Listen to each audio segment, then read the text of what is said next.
आज कथा साहित्य के अंतर्गत मशहूर लेखक श्री नरेंद्र कोहली द्वारा उपन्यास की शैली में लिखी गई स्वामी विवेकानंद की जीवनी आपके समक्ष है।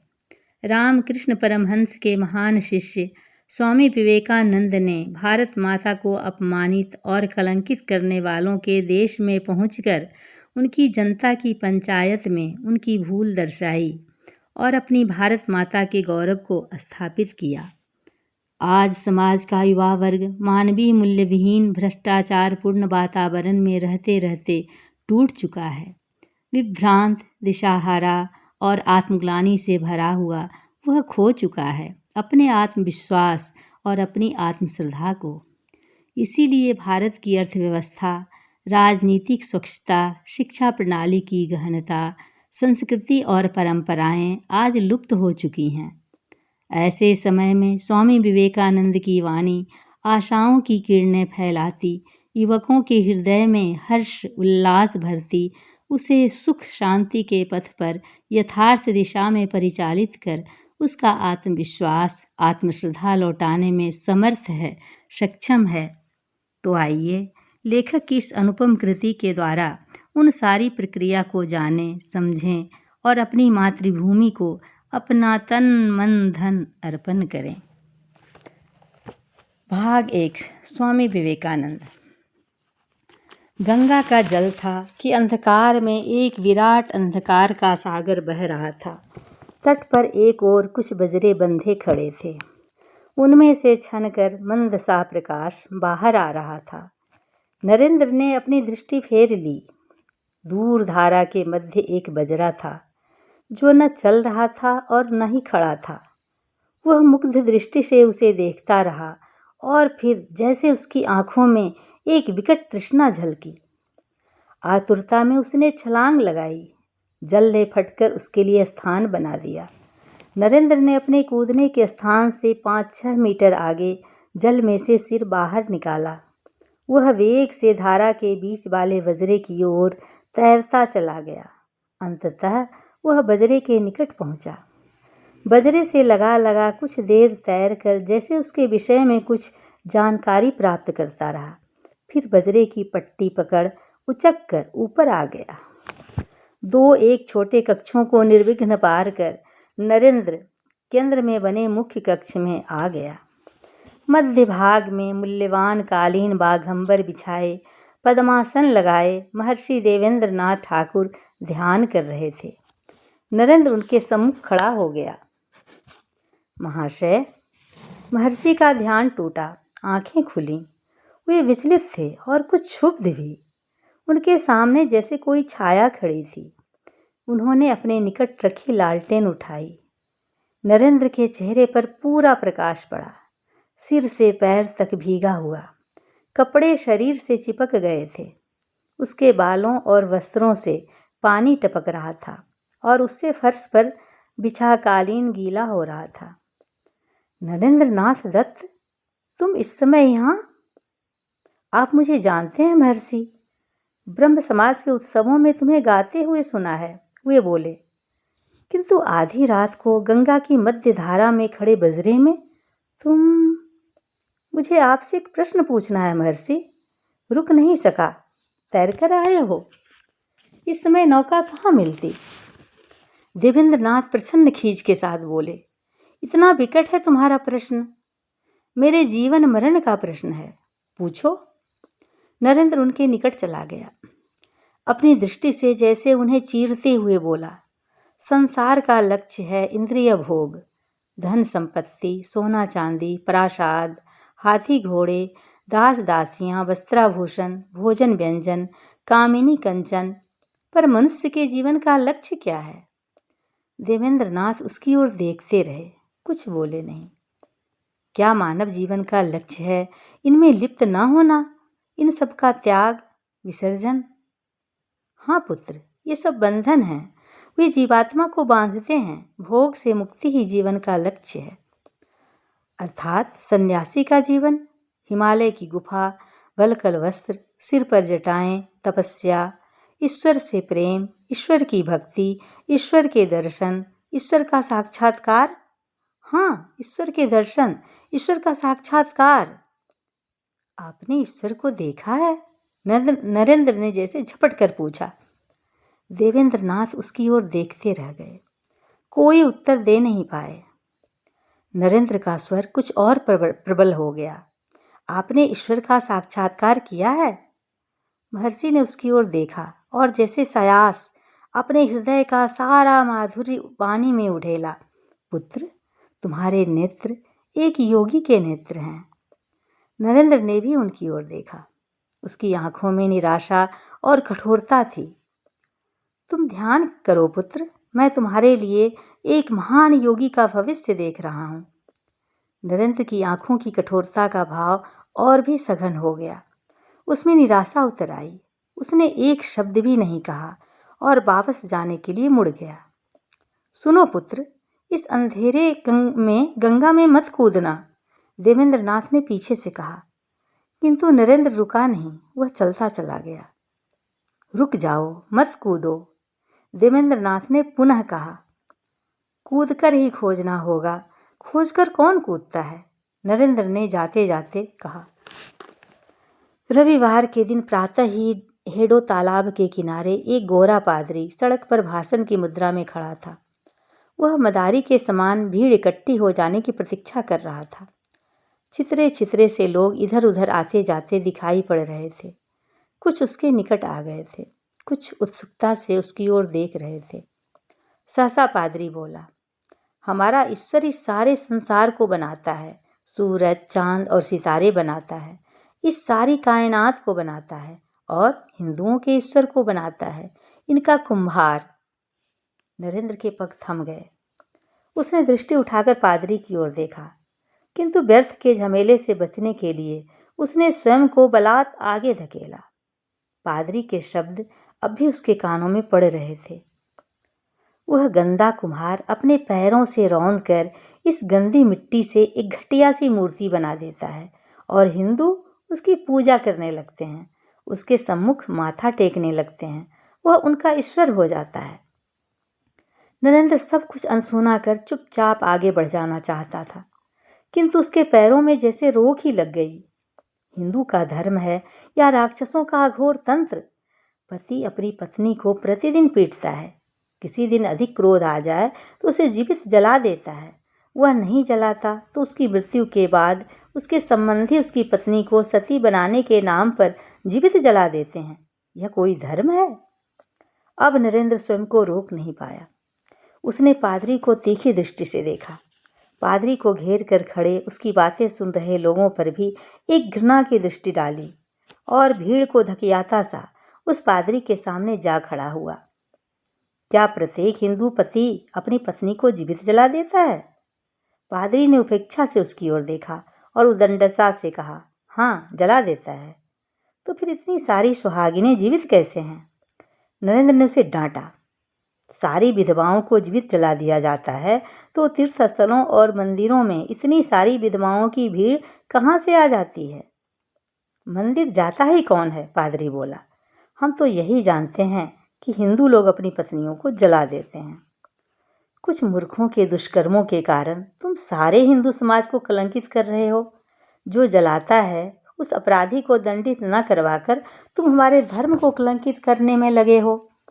पादरी को क्रोध आ गया। ज़्यादा मत बोल।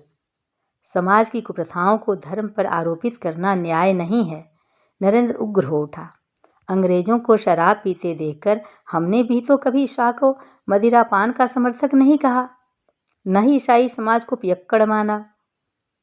होश में आओ, तुम हमारे पैगंबर का अपमान नहीं कर सकते। अपने पैगंबर का अपमान तो तुम कर रहे हो, झूठ बोलकर, अन्य धर्मों की झूठी निंदा कर। यह झूठ है, पादरी चिल्लाया।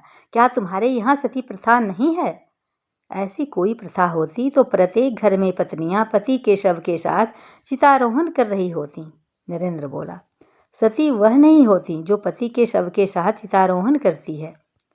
पादरी आपे से बाहर हो गया। वही होती है, वही होती है। तुम लोग अंधविश्वासी हो, औरतों को जला देते हो। तुम्हारी माताएं अपने जीवित बच्चों को नदी में फेंक देती हैं। तुम लोग मनुष्य नहीं पशु हो, मिट्टी के बूतों की पूजा करते हो। चारों ओर से लोग जमा होने लगे। कुछ धक्का मुक्का भी होने लगा। कुछ लोग बीच बचाव में चीख चिल्ला रहे थे। हम मूर्ति पूजा करते हैं तो तुम क्या करते हो? नरेंद्र ने कहा। तुम्हारे गिरजों पर क्या सलीब पर टंगी ईसा की मूर्ति नहीं होती? माता मरियम की मूर्ति के सम्मुख सिर नहीं झुकाते तुम लोग?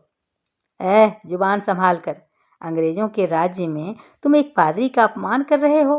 पादरी ने अपना घूंसा हवा में लहराया। जब जेल में सड़ोगे तब जानोगे कि किससे बातें कर रहे हो। भीड़ में से आगे बढ़कर एक बलिष्ठ पुरुष ने पादरी का उठा हुआ हाथ थाम लिया। सावधान, इस बच्चे पर हाथ मत उठाना। हक्का बक्का सा पादरी उस पुरुष की ओर देख ही रहा था कि एक अन्य व्यक्ति भी आगे बढ़ाया। तर्क नहीं कर सका तो घूंसेबाजी पर उतर आया। पादरी का भी एक पक्षधर सामने आ गया। तुम चुप रहो, अधिक बकवास करोगे तो तुम्हारे ये सारे दांत तोड़ दूंगा जो मुंह से बाहर निकल आए हैं। वे लोग एक दूसरे से गुत्थम गुत्था हो रहे थे कि एक सिपाही आ गया। कौन झगड़ा कर रहा है? दंगा करोगे तो मार मार कर हड्डियां तोड़ दूंगा। अंग्रेजों का राज है, इसे नवाबी राज मत समझना। हम दंगा नहीं कर रहे, नरेंद्र ने कहा, पर इन्हें भी तो संभालिए जो धार्मिक प्रवचन के नाम पर हमारे धर्म का निरंतर अपमान करते रहते हैं। अच्छा, समझा दूंगा इन्हें भी। तुम तो चलो, जिसे देखो वही बड़ा विद्वान हो गया है। संध्या समय विश्वनाथ घर लौटे तो उनका शरीर थका हुआ और मन बोझिल था। आज बहुत थक गए हो, भुवनेश्वरी ने कहा। उठो, मुंह हाथ धोकर कुछ खा पी लो। विश्वनाथ मंद स्वर में बोले। काकी ने वकील के माध्यम से नोटिस भिजवाया है। क्या? हम बिना किसी अधिकार के उनके पति के घर में रह रहे हैं। उनके पति के घर में? वे कहती हैं कि यह भवन उनके पति का है और हम बलपूर्वक इस पर अधिकार जमाए बैठे हैं। वे असहाय विधवा हैं, इसलिए हमसे लड़ नहीं सकती। यदि हमने यह भवन खाली नहीं किया तो वे अदालत से प्रार्थना करेंगी कि भवन खाली कराकर पूरी तरह से उन्हें सौंपा जाए। तो फिर क्या सोचा है तुमने? काकी के विरुद्ध मुकदमा लड़ोगे? तो क्या यह मिथ्या आरोप चुपचाप स्वीकार कर लूं? विश्वनाथ बोले। नहीं, असत्य से समझौता तो कभी नहीं। भुवनेश्वरी सहमत हो गई। किंतु इस घर में हमारा जीवन विषाक्त हो जाएगा। ऐसा तो काकी का स्वभाव नहीं है कि कचहरी में मुकदमा लड़ें और घर में हमसे स्नेह बनाए रखें। यह तो शायद काली काका के जीवन में भी संभव नहीं होता। पर इस आरोप के रहते मैं इस भवन में नहीं रहूंगा। अब तो अदालत से वैध अधिकार प्राप्त कर ही यहाँ बसूंगा। विश्वनाथ कुछ आवेश में बोले। अपने पिता का एकमात्र उत्तराधिकारी होने के कारण यह भवन मेरा है, सारा का सारा मेरा है। इस भवन को छोड़ दोगे? न्यायालय से न्याय मिलने तक तो हम रहेंगे कहाँ? कहीं कोई स्थान किराए पर ले लेंगे। किराए पर? हाँ, क्यों? अपना घर रहते हुए। अपना घर अब है कहाँ? सुरेश बाबू के घर में अनेक लोग एकत्रित थे। नरेंद्र भी एक कोने में बैठा था, अन्य मनस्क सा, किसी के आने की प्रतीक्षा थी। सुरेश बाबू ने ठाकुर के साथ प्रवेश किया। बहुत आदर से ठाकुर को ले जाकर नियत स्थान पर बैठाया। ठाकुर ने एक उड़ती हुई दृष्टि से सबको देखा। सुरेश बाबू ने नरेंद्र को संकेत किया। वह वाद्य यंत्रों के पास जा बैठा। हारमोनियम अपने हाथ में लेकर सुरेश बाबू की ओर देखा। गाओ, सुरेश बाबू ने कहा। यह लड़का कौन है? ठाकुर ने पूछा।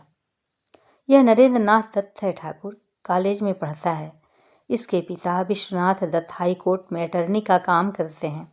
बहुत भले आदमी हैं। मोहल्ले में तो उन्हें दाता विश्वनाथ कहा जाता है। यह लड़का भजन ही गाएगा ना? हाँ ठाकुर। और नरेंद्र ने गाना आरंभ किया।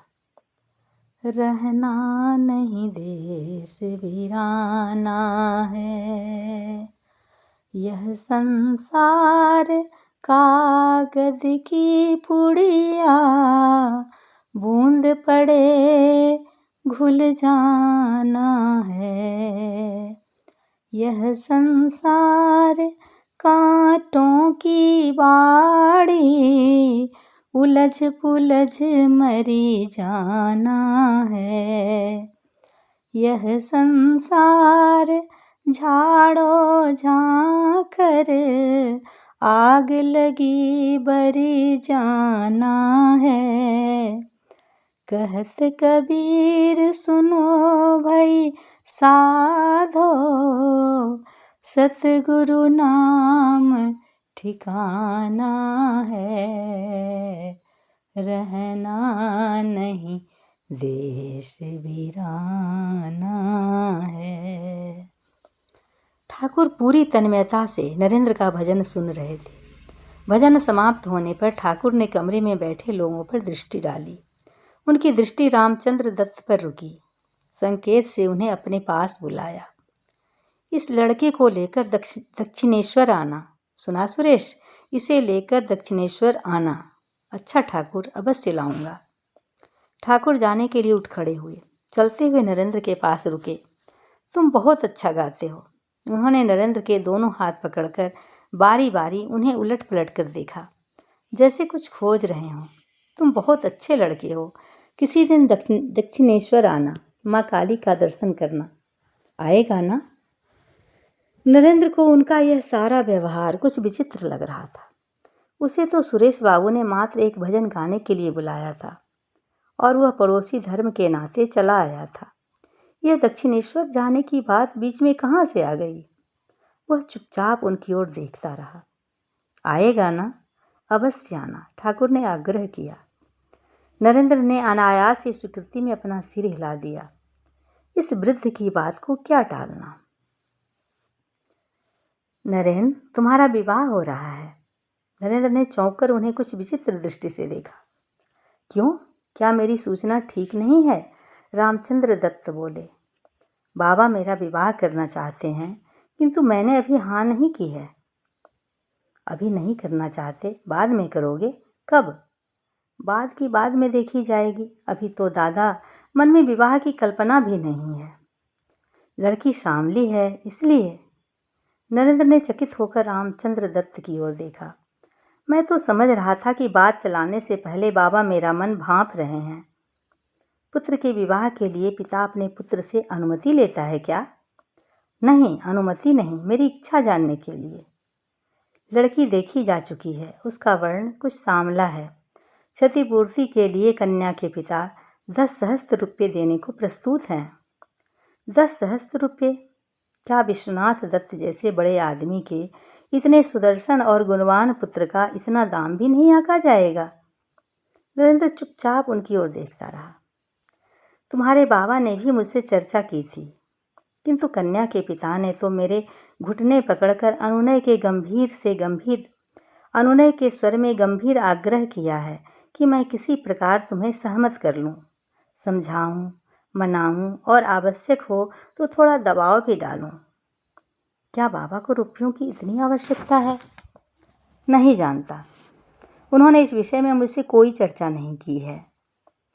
रामचंद्र दत्त का घर आ गया। दोनों ने भीतर प्रवेश किया। राम ने उसे बैठाया। दादा, मैं विवाह नहीं करना चाहता। लड़की अधिक रूपवती चाहिए या धन अधिक चाहिए? नहीं, अधिक सुशिक्षित चाहिए। उन्होंने रुककर नरेंद्र की ओर देखा। या तुमने कोई लड़की देख रखी है? मुझे विवाह नहीं करना है दादा, पर कोई कारण भी तो हो। विवाह मेरी आवश्यकता नहीं, मेरे लक्ष्य तक पहुंचने के मार्ग की बाधा है। रामचंद्र दत्त ने उसकी ओर एक गहरी दृष्टि से देखा। ओह, मेरा लक्ष्य न रूप है, न यौवन, न धन, न संतान। तो क्या है तुम्हारा लक्ष्य? विद्या, ज्ञान, यश, ख्याति? नहीं। ऊंचा पद? नहीं। समाज सुधार, देश की स्वतंत्रता? नहीं। तो मैं पत्नी नहीं, ईश्वर की खोज कर रहा हूँ। रामचंद्र दत्त स्तब्ध रह गए। तुम विवाह इसलिए नहीं कि लड़की काली है? मुझे पत्नी नहीं, ईश्वर चाहिए। नरेंद्र का स्वर अत्यंत दृढ़ था। रामचंद्र दत्त को जैसे उन्माद हो गया। शरीर में रोमांच हो गया और आंखों में अश्रु आ गए। उन्होंने स्वयं को संभाला और बोले, इतने लोग विवाह करते हैं, बच्चे पैदा करते हैं, उन्हें पालते हैं, वे धर्मलाभ नहीं करते? वे मंदिर जाते हैं, पुण्य अर्जित करते हैं।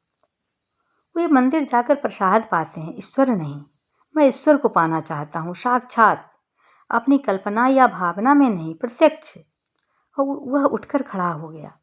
मैं ईश्वर से मिलना चाहता हूँ, बातें करना चाहता हूँ। मैं उसे वैसे ही पाना चाहता हूँ जैसे पौराणिक कथाओं में साधकों ने उसे पाया है। रामचंद्र दत्त जैसे आपे में नहीं रहे, बोले, तुम जानते भी हो कि तुम क्या कह रहे हो? नरेंद्र ने उनकी ओर देखा। अच्छी तरह जानता हूँ। ईश्वर को पाने के लिए संसार को त्यागना पड़ता है। जानता हूँ, कबीर ने कहा है, हम घर जारा आपना लिया मुरांडा हाथ, अब घर जारो तासुका जो चले हमारे साथ।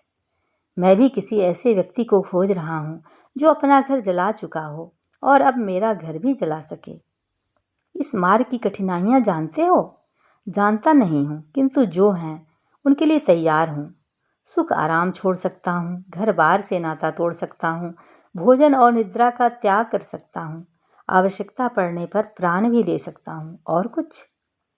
रामचंद्र दत्त ने उठकर एक प्रकार की व्यग्रता में नरेंद्र को उसकी दोनों भुजाओं से पकड़ लिया। तो फिर इधर उधर क्या भटक रहा है?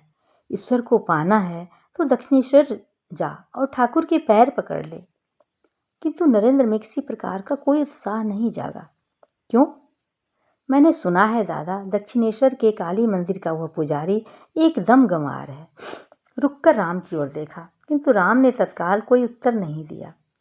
जो कुछ मुझे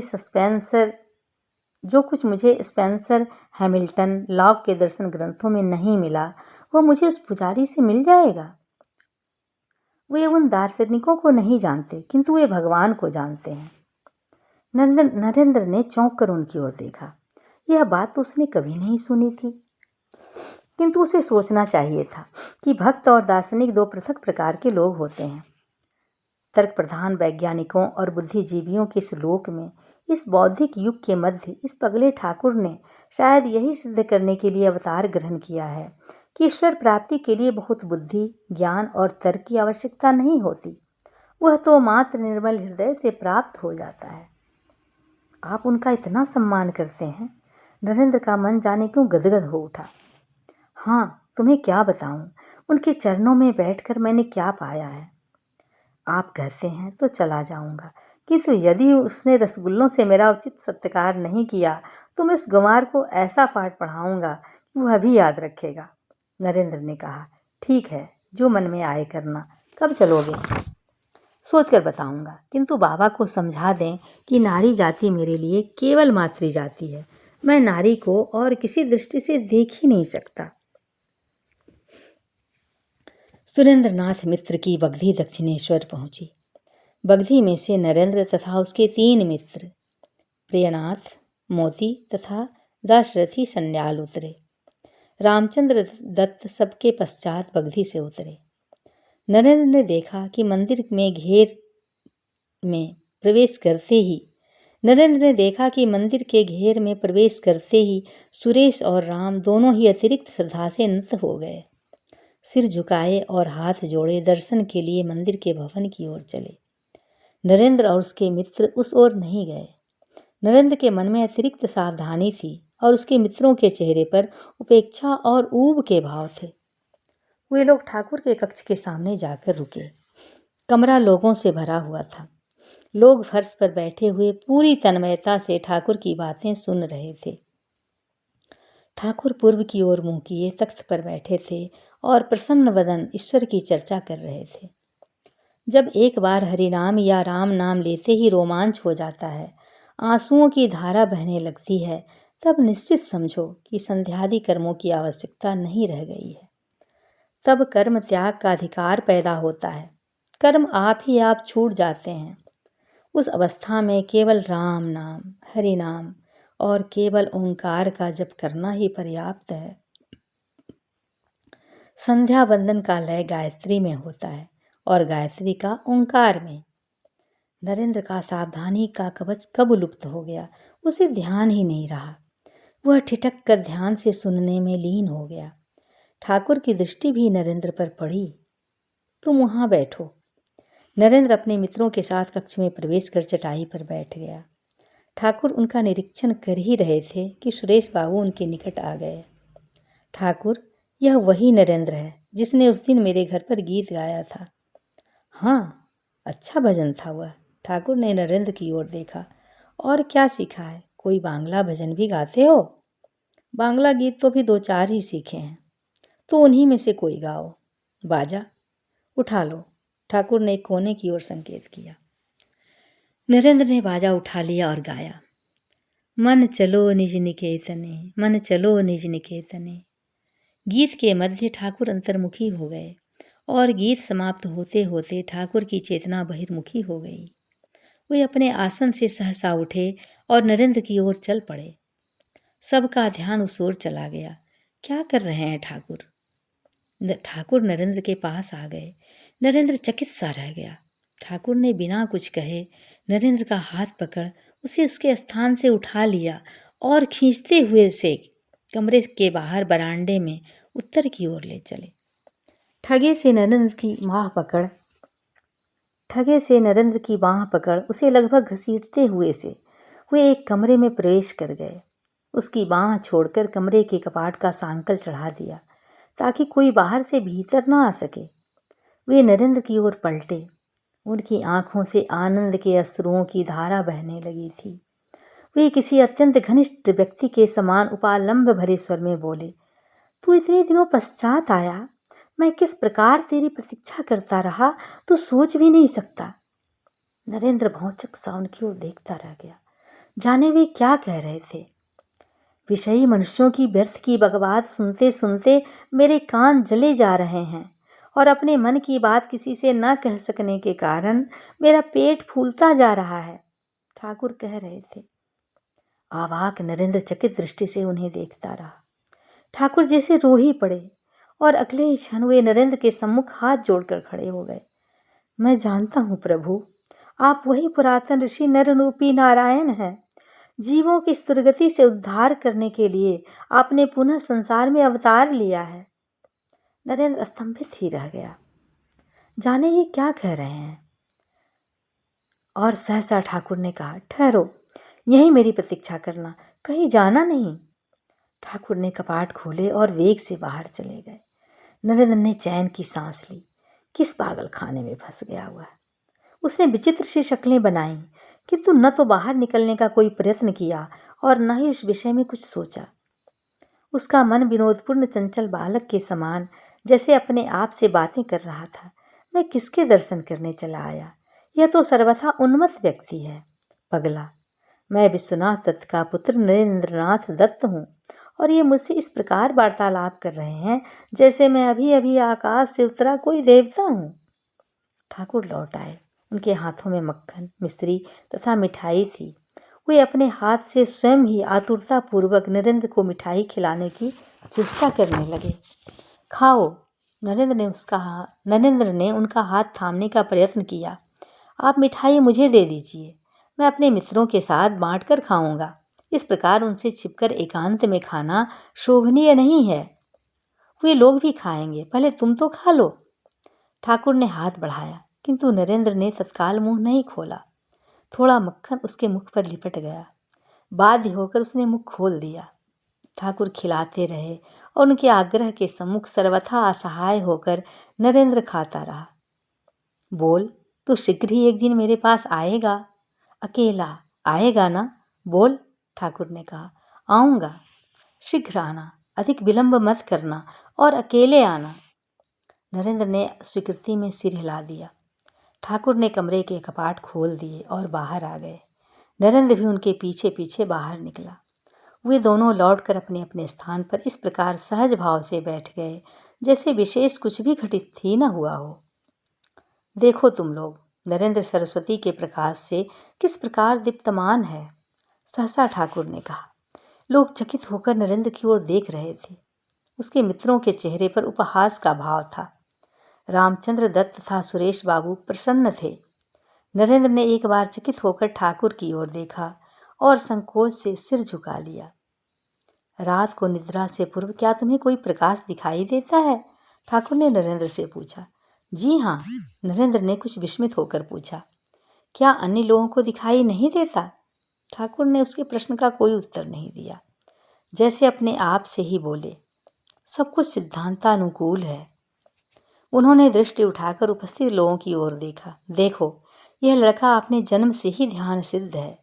तुम लोगों को जैसे देख रहा हूँ, तुम लोगों से बातचीत कर रहा हूँ, वैसे ईश्वर को भी देखा जाता है और उससे भी बात की जा सकती है। उनका स्वर अवसाद में डूब गया। किंतु ऐसा चाहता कौन है? लोग स्त्री पुत्र के शोक में घड़ों आंसू बहाते हैं, विषय और धन के लिए तरसते हैं, किंतु ईश्वर के दर्शन नहीं हुए कहकर कौन रोता है? कौन यह कहकर दुखी होता है, जैसा कि नरेंद्र ने गाया, जाबे की हे दीन अमार बिफले चालिए, अमार बिफले चालिए। नरेंद्र ने मुग्ध भाव से उनकी ओर देखा। ईश्वर को मैं नहीं पा सका, यह सोचकर कोई व्याकुल होकर उन्हें पुकारता है तो वे स्वयं अवश्य उसे दर्शन देते हैं। नरेंद्र तन्मय होकर उनकी ओर देख रहा था, किंतु जैसे मात्र देखने से उसे संतोष नहीं हो रहा था, वह अनायास से उनकी ओर सरकने लगा। तब तक सरकता ही रहा जब तक उनके एकदम निकट नहीं पहुंच गया। ठाकुर के एकदम सम्मुख पहुंच अपनी गर्दन उठा उसने उनकी आंखों में आंखें डाल दी। आपने ईश्वर के दर्शन किए हैं? ठाकुर अबोध बालक के समान हंसे, निर्दोष हंसी। हाँ, मैं उन्हें वैसे ही देखता हूँ जैसे तुम्हें देख रहा हूँ। नरेंद्र स्तब्ध रह गया। ऐसे उत्तर की उसे तनिक भी अपेक्षा नहीं थी। ऐसा उत्तर तो आज तक किसी ने नहीं दिया। कैसा विश्वास और कैसी दृढ़ता, कैसा सत्य! उसको अगला प्रश्न ही नहीं सूझा। वह उठकर खड़ा हो गया। बुरी तरह ऊब चुके उसके मित्र भी अपने स्थान पर उठ खड़े हो गए। वे लोग बिना कुछ कहे हुए हाथ जोड़कर बाहर निकल आए। नरेंद्र दक्षिणेश्वर में ठाकुर के कमरे के द्वार पर पहुंचा। वह बुरी तरह थका हुआ था। वस्त्र भी बहुत स्वच्छ नहीं रह गए थे। ठाकुर अपने कक्ष में अकेले भाव विभोर से बैठे थे। नरेंद्र को देखकर ठाकुर का आनंद सहज ही प्रकट हो गया। आजा, आजा मेरे पास। सम्मोहित सा नरेंद्र बढ़ता बढ़ता उनकी चौकी के पास पहुंच गया। ठाकुर ने अपने निकट चौकी पर थपकी दी। बैठ, यहाँ बैठ, मेरे पास। नरेंद्र कुछ संकोच से चौकी पर बैठ तो गया, किंतु कुछ हटकर उनके एकदम निकट नहीं बैठा। ठाकुर भाव में तन्मय हो गए। अस्पष्ट स्वर में कुछ बुदबुदाते हुए स्थिर दृष्टि से उसे देखते रहे, फिर धीरे धीरे उसकी ओर सरकने लगे। नरेंद्र के मन में ढेर सारा असमंजस था। वह समझ नहीं पा रहा था कि ठाकुर क्या करने जा रहे हैं। कुछ आशंकित भी था। जाने यह पगला क्या करे। और सहसा ठाकुर ने अपना दाहिना पैर उसके वक्ष पर स्थापित कर दिया। नरेंद्र की विचित्र स्थिति थी। वह समझ नहीं पा रहा था कि वे क्या कर रहे हैं और वह उन्हें रोक भी नहीं पा रहा था। अवश्य बैठा था। उन्होंने यह क्यों किया? पर यह कैसा स्पर्श था? वह सिहर उठा। वह अपनी खुली आंखों से देख रहा था कि कमरे की दीवारों के साथ साथ सारी वस्तुएं कहीं शून्य में विलीन होती जा रही हैं। क्या था यह? क्या सारे ब्रह्मांड के साथ उसका क्षुद्र अहम भाव भी सर्वव्यापक महाशून्य में विलीन होता जा रहा था? उसका क्षुद्र अहम भाव भी सर्वव्यापक महाशून्य में विलीन होता जा रहा था। नरेंद्र घबरा गया। अहम भाव का नाश ही तो मृत्यु है, और वह मृत्यु उसके सामने अत्यंत निकट आ गई थी। वह स्वयं को और रोक नहीं पाया। चिल्लाकर बोला, यह क्या कर रहे हैं आप? घर पर मेरे तो माँ बाबा हैं। ठाकुर खिलखिलाकर हंस पड़े, जैसे कोई बालक अपने खेल की सफलता पर प्रसन्न होकर हंसता है। उन्होंने नरेंद्र का हाथ पकड़ लिया और उसके वक्ष को सहलाया। अच्छा, तो अभी रहने दे। एकदम ही होने की कोई आवश्यकता भी नहीं है। समय आने पर ही सब होगा। नरेंद्र चकित रह गया। ठाकुर द्वारा उसका वक्ष छूते ही वह सारा दृश्य, वह अपूर्व प्रत्यक्ष विलुप्त हो गया था। कमरे के भीतर और बाहर की सारी वस्तुएं पूर्ववत ही अवस्थित हो गई थीं। हे ईश्वर, यह सब क्या है? नरेंद्र प्रकृतिस्थ हो गया, किंतु उसका मन जैसे वायु वेग से भागता ही चला गया। यह सब क्या हुआ? ठाकुर सहज रूप से मुस्कुराए। आज तो तू श्रेष्ठ की बगधी में नहीं आया। नहीं। ठाकुर के स्वर में स्नेह का निर्झर फूट आया। तो फिर कैसे आया तू? किराए की गाड़ी में? नहीं, पैदल आया हूँ। फिर तो तू थक गया होगा। कलकत्ता से बहुत दूर है दक्षिणेश्वर। हाँ, दूर तो है। पहली बार गाड़ी में आया था तो दूरी का पता ही नहीं चला, नरेंद्र ने कहा। अच्छा तू बैठ, तेरे खाने के लिए कुछ ले आऊं। थका तो तू है ही, पर भूख भी तो लगी होगी ना। ठाकुर बाहर चले गए। नरेंद्र बैठा रहा। उसके मन में भयंकर संकल्प विकल्प चल रहा था। एक मन कहता था, तू किस मायाजाल में फंसता जा रहा है, उठ, अब घर चल। वे यहाँ नहीं हैं तो फिर बैठा उनकी प्रतीक्षा क्यों कर रहा है। और दूसरा मन कहता था, नहीं, भागने की क्या आवश्यकता है, भाग ही गया तो कैसे समझूंगा कि यह सब क्या था। पहले मन ने धिक्कारा, इस मायाजाल को समझने की आवश्यकता ही क्या है, इससे ईश्वर मिल जाएगा क्या। और दूसरा मन कर रहा था, तो भागने से ईश्वर मिल जाएगा क्या। ठाकुर लौट आए। उनके हाथ में फल और मिठाइयाँ थी। वे आकर चौकी पर बैठ गए। ले खा, यही सब पा सका हूँ तेरे लिए। नरेंद्र सहज भाव से आकर उनके पास बैठ गया।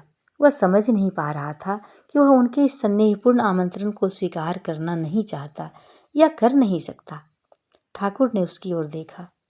जब उसने अपना हाथ आगे नहीं बढ़ाया तो उन्होंने स्वयं ही अपने हाथों मिठाई खिलाने का प्रयत्न आरंभ किया।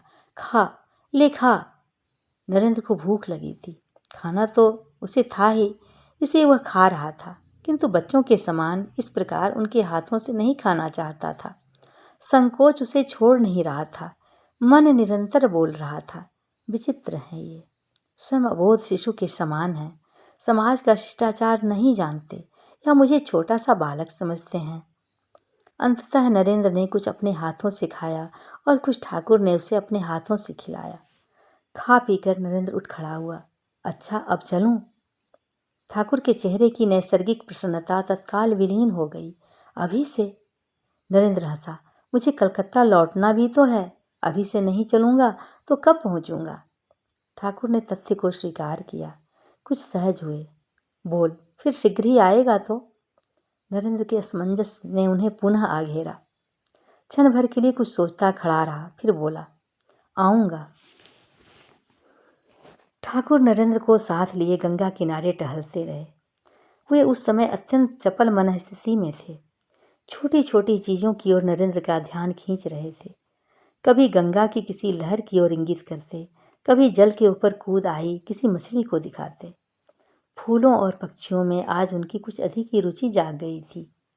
वे तो अनासक्त भाव से बालक बनकर जैसे अपने किसी मित्र को फूल और तितलियां दिखा रहे थे। सहसा वे बोले, अब थोड़ी देर यदुनाथ मलिक की बैठक में बैठें। नरेंद्र ने बैठक में प्रवेश किया तो देखा कि ठाकुर समाधिस्थ होते जा रहे हैं। नरेंद्र जाकर उनके निकट बैठ गया। तब तक ठाकुर पूर्णतः समाधिस्थ हो चुके थे। नरेंद्र के लिए और भी अच्छा अवसर था। वह उन्हें निकट से देख और परख सकता था। वह उनके एकदम निकट आ गया और स्थिर भाव से उन्हें देखने लगा। अकस्मात ही ठाकुर ने आगे बढ़कर उसका स्पर्श किया। नरेंद्र पर्याप्त सावधान था, किंतु उस शक्तिपूर्ण स्पर्श से वह अभिभूत हुए बिना नहीं रह सका। उसका बाह्य ज्ञान जिसे लुप्त होता जा रहा था। वह बेसुध होकर वहीं लेट गया। तू कौन है? ठाकुर ने पूछा। नरेंद्र उनके सामने अचेतनावस्था में लेटा हुआ था। उसने कोई उत्तर नहीं दिया, किंतु ठाकुर की मुद्रा ऐसी थी जैसे वे समाधिस्थ होकर भी अपने प्रश्न का मौन उत्तर पा रहे थे। थोड़ी देर तक जैसे वे उत्तर को सुनते रहे और फिर उन्होंने पुनः पूछा, कहाँ से आया है? वे पुनः पहले के ही समान समाधि में इसका उत्तर सुनते रहे। क्यों आया है? कितने दिन यहाँ रहेगा? उसका उत्तर सुनकर ठाकुर ने आंखें खोली। हाथ बढ़ाकर नरेंद्र के वक्ष को सहलाया। अब वे पूर्णतः प्रकृतिस्थ हो चुके थे। उनके अधरों पर उपलब्धि की मधुर मुस्कान थी। नरेंद्र की चेतना लौटी। उसकी समझ में नहीं आया कि उसके साथ क्या हुआ था। उसका मस्तिष्क उलझता जा रहा था। मेरे लिए ये और भी अबूझ होते जा रहे हैं। बुद्धि से तो शायद इन्हें कभी नहीं समझा जा सकता। इस अलौकिक महापुरुष को समझने के लिए मुझे इनकी ही कृपा प्राप्त करनी होगी। अपनी नानी रघुमनी के घर तंग में नरेंद्र अपने सहपाठी हरिदास चट्टोपाध्याय और दासरथी सन्याल के साथ बैठा था। यह कमरा पहले तल पर था। उसकी खिड़की गली में खुलती थी। उसका द्वार सीढ़ियों की ओर था। उनके निकट पुस्तकें बिखरी थीं। वे एक साथ अध्ययन के लिए बैठे थे। नीचे गली में से किसी ने पुकारा, नरेन नरेन। नरेंद्र हड़बड़ा कर उठ खड़ा हुआ और मित्रों से कुछ कहे बिना ही नीचे की ओर भागा। शायद रामकृष्ण देव आए हैं, दशरथी ने कहा। हरिदास चकित रह गया। तुमने कैसे जाना? उनका स्वर पहचानते हो? जिस घबराहट में नरेंद्र भागा है उसी से अनुमान लगाया। आजकल नरेंद्र उनकी बहुत चर्चा करता है। उनके प्रति उसका पूज्य भाव किसी से भी छिपा नहीं है, दाशरथी ने कहा। ठाकुर और नरेंद्र ऊपर आ रहे थे। उनके पीछे पीछे रामलाल भी था। तू इतने दिनों तक आया क्यों नहीं? ठाकुर ने कहा। उनका कंठ गदगद था, आंखों में विह्वलता के अश्रु थे। नरेंद्र ने उनके प्रश्न का कोई उत्तर नहीं दिया। उसका सारा ध्यान उनको सहारा देकर ऊपर लाने में लगा था। कमरे में आकर ठाकुर चारपाई पर बैठ गए। अंगोछे से बनी पोटली की गांठ खोली। उसमें संदेश थे। उन्होंने अंगोछा नरेंद्र की ओर नहीं बढ़ाया, स्वयं ही संदेश उठाकर उसके मुंह की ओर बढ़ाया। लेखा। नरेंद्र कुछ संकुचित हो उठा। एक छिपी दृष्टि से अपने मित्रों की ओर देखा। लेखा, ठाकुर ने पुनः कहा। नरेंद्र ने संदेश लेने के लिए हाथ बढ़ाया। लाइए, मुझे दीजिए, अपने मित्रों को भी तो दूं। ठाकुर ने अनिच्छा से संदेश नरेंद्र की ओर बढ़ा दिया। नरेंद्र ने संदेश अपने मित्रों को दिए और स्वयं भी खाए। जब तक नरेंद्र ने स्वयं अपने मुख में संदेश नहीं डाला तब तक ठाकुर के चेहरे पर खिन्नता बनी ही रही। अरे तेरा गाना बहुत दिनों से नहीं सुना, गाना तो गा, ठाकुर ने कहा। नरेंद्र ने हाथ बढ़ाकर तानपूरा उठा लिया, स्वर बांधकर गाना आरंभ किया। ओ माँ कुल कुंडलिनी जागो, तुम नित्यानंद स्वरूपिणी हो, ब्रह्मानंद स्वरूपिणी हो। हे मूलाधार पद्म में बसने वाली माँ, तुम सर्प के समान सोई हुई हो। त्रिताप रूप अग्नि से ओ माँ मेरा तन मन जला जा रहा है। हे स्वयंभू शिव की सहचरी शिवे, मूलाधार को छोड़ स्वाधिष्ठान में उदित होकर सुषुम्ना के पथ से ऊपर उठो।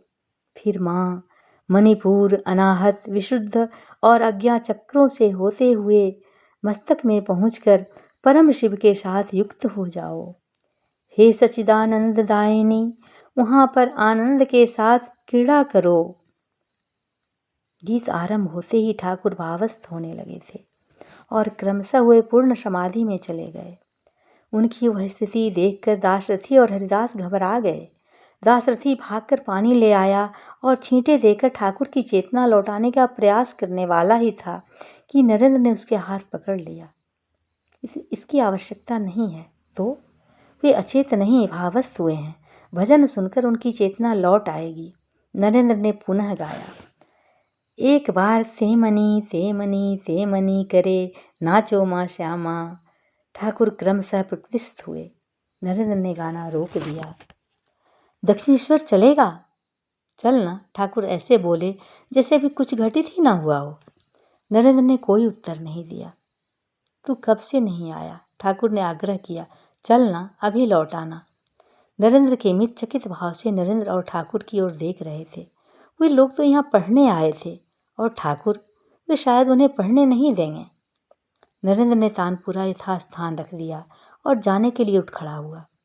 उसके मित्र हक्के बक्के से उसे देखते रह गए।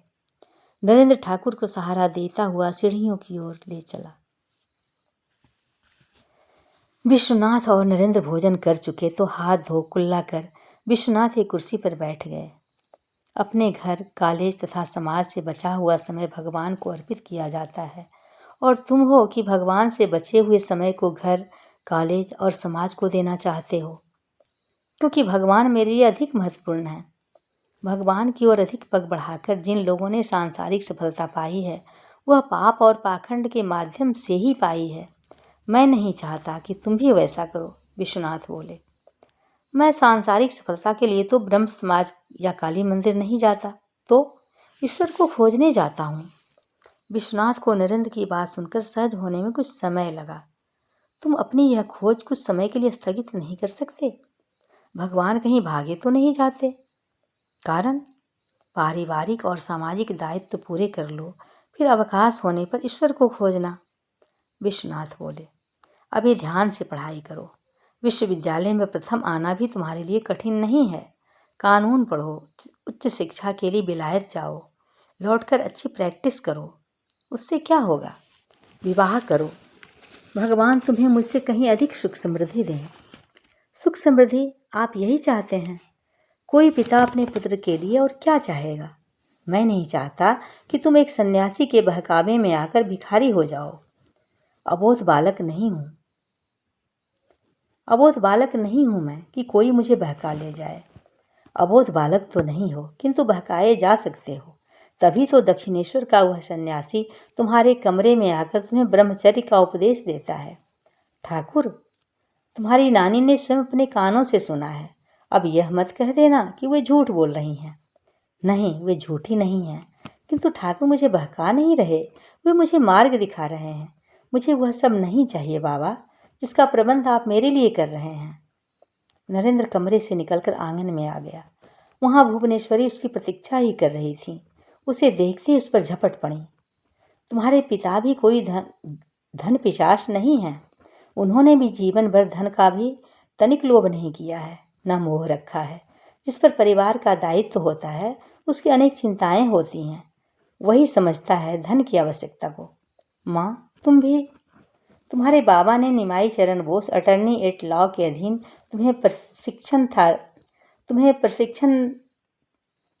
तुम्हारे बाबा ने निमाई चरण बोस अटर्नी एट लॉ के अधीन तुम्हें प्रशिक्षणार्थी नियुक्त करवा दिया है।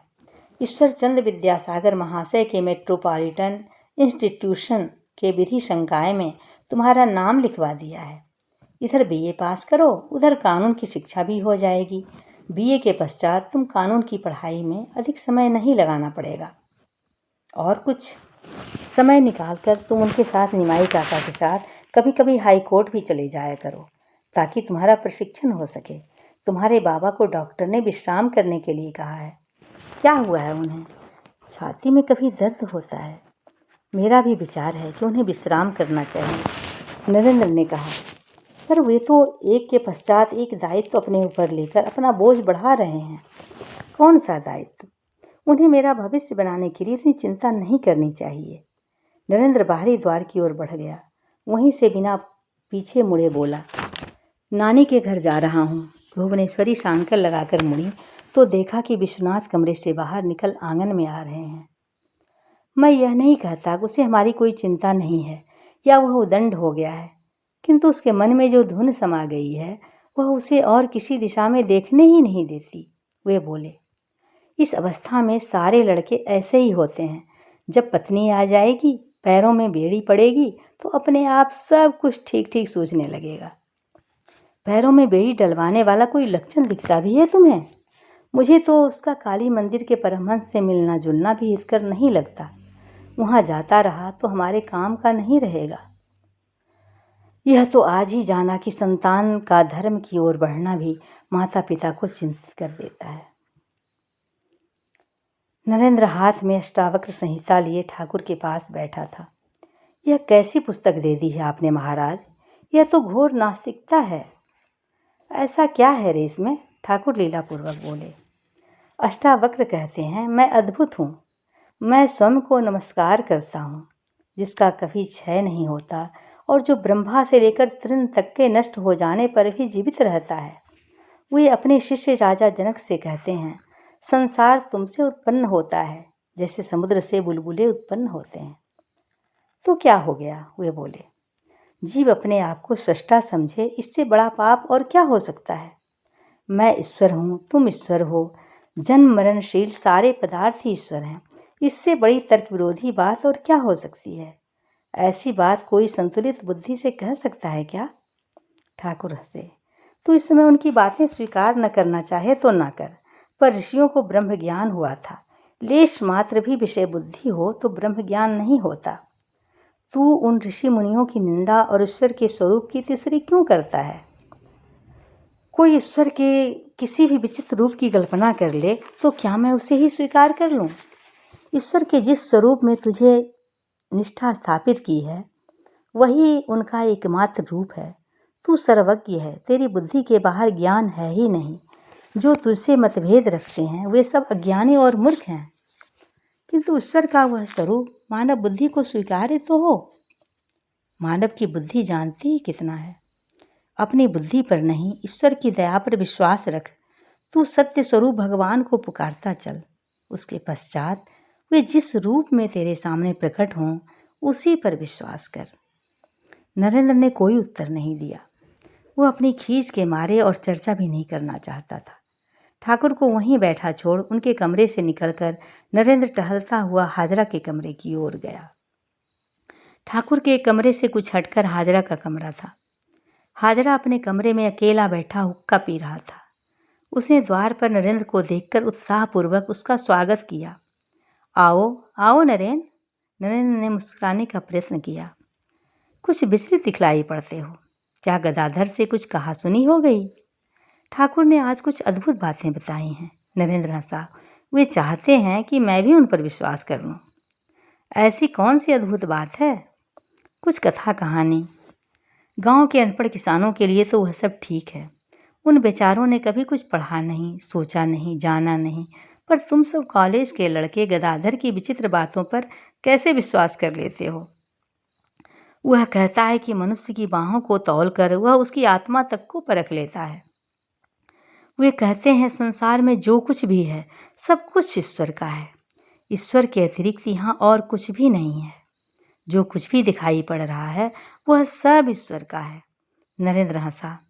लाइए ईश्वर मोशाय, यह हुक्के के रूप में जो ईश्वर आपके हाथ रूपी ईश्वर ने थाम रखा है, इसे मेरे हाथ रूपी ईश्वर को थमा दीजिए। आज मैं तंबाकू रूपी ईश्वर का अच्छी तरह आनंद लूँगा। दोनों ने मुक्त कंठ से अट्टहास किया। हाजरा ने अपना हुक्का नरेंद्र की ओर बढ़ा दिया। यह गदाधर भी कभी कभी। ठाकुर ने लड़खड़ाती सी अवस्था में उनके कक्ष में प्रवेश किया। नरेंद्र तत्काल उठकर खड़ा हो गया। हुक्का हाजरा को थमाया और ठाकुर को सहारा देने के लिए हाथ पकड़ लिया।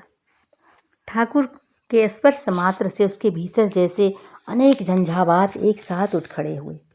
उसके चारों ओर के वैविध्यपूर्ण रूपाकार जैसे अपना अपना आकार छोड़कर उसके निराकार में ही समा गए। सब और ईश्वर ही ईश्वर था और कुछ था ही नहीं। उसने देखा जो गिर रहा है वह भी ईश्वर ही है और जिसने बाहें फैलाकर उसे थामा है वह भी ईश्वर ही है। ऐसा भी नहीं था कि एक ईश्वर दूसरे ईश्वर से मिल रहा हो। वहाँ तो दोनों में कोई भेद ही नहीं था। जैसे एक मेघ दूसरे मेघ में मिल जाए अथवा हवा का एक झोंका दूसरे झोंकों के साथ मिलकर एक हो जाए। नरेंद्र ने कुछ नहीं कहा। ठाकुर अब तक संभल चुके थे। वे सीधे होकर अपने कमरे की ओर लौट गए। नरेंद्र ने देखा चले जाने वाले और वहाँ खड़े रहने वाले में कोई अंतर नहीं था। दोनों ही ईश्वर थे। यह गदाधर यहाँ क्या करने आया था? हाजरा बोला, गिरने, ताकि तुम उसे थाम लो। थाम लिया तो वह लौट गया, कोई बात भी नहीं की। नरेंद्र ने हाजरा की बात का कोई उत्तर नहीं दिया। नरेंद्र भोजन करने बैठा। साथ ही महेंद्र और भूपेंद्र भी बैठे खा रहे थे। माँ ने थाली में भात परोस दिया। उसने दृष्टि उठाकर देखा। अन्न, थाली, माँ, महेंद्र, भूपेंद्र, वह स्वयं सब ईश्वर ही हैं। सिवाय ईश्वर के और कुछ भी नहीं है। भुवनेश्वरी ने नरेंद्र को इस प्रकार हक्का पक्का बैठे देखा। उनके चेहरे पर चिंता के भाव उभरे। जाने क्या हो गया इस लड़के को। बैठा क्यों है? खाता क्यों नहीं? खा तो रहा हूँ माँ। किसी प्रकार दो एक और खाकर नरेंद्र का हाथ रुक गया। तुझे हो क्या गया है? भुवनेश्वरी ने चिंतित स्वर में पूछा। कुछ भी तो नहीं। तो फिर खाता क्यों नहीं? खाना स्वादिष्ट नहीं बना? अभी खाया ही कहाँ है जो बता दूँ? कहीं से कुछ खा आया है? भूख नहीं है? नहीं। स्वास्थ्य ठीक नहीं है? सब ठीक है माँ। तो फिर खाता क्यों नहीं? मनुष्य, स्वस्थ मनुष्य क्या इस प्रकार व्यवहार करता है कि घिसट घिसट कर दो कौर खाए और फिर हाथ रोक कर बैठ जाए? इस समय मेरा मन कुछ अटपटा गया है। नरेंद्र बोला, ठीक से भोजन कर नहीं पा रहा, किंतु चिंता की कोई बात नहीं है माँ। नरेंद्र ने प्रयत्नपूर्वक दो चार कौर खाए। भुवनेश्वरी भयभीत दृष्टि से उसे देखती रही, जाने इस लड़के को क्या हो गया है। नरेंद्र ने अपनी माँ की ओर देखा। उसे लगा कि ईश्वर चिंतित हो गया है। वह उठ खड़ा हुआ, हाथ धोए, कुल्ला किया। अच्छा माँ, मैं कॉलेज जा रहा हूँ। भुवनेश्वरी कुछ नहीं बोली, बस चिंतित दृष्टि से उसकी ओर देखती रही। भूपेंद्र आकर उनसे चिपक गया। नरेंद्र बाहर के द्वार की ओर चला गया। भुवनेश्वरी ने भूपेंद्र को अपने साथ और भी जोर से चिपका लिया। कॉलेज जाते हुए नरेंद्र सड़क के बीच खड़ा हो गया। उसे अब भी चारों ओर ईश्वर ही दिखाई पड़ रहा था। सामने से गाड़ियां आ रही थीं, किंतु मन में तनिक सा भी यह विचार नहीं आया कि गाड़ियां उसके ऊपर चढ़ सकती हैं, उसे चोट लग सकती है, इसलिए उसे मार्ग में से हट जाना चाहिए। ईश्वर के मन में भय कैसा और ईश्वर से भय कैसा।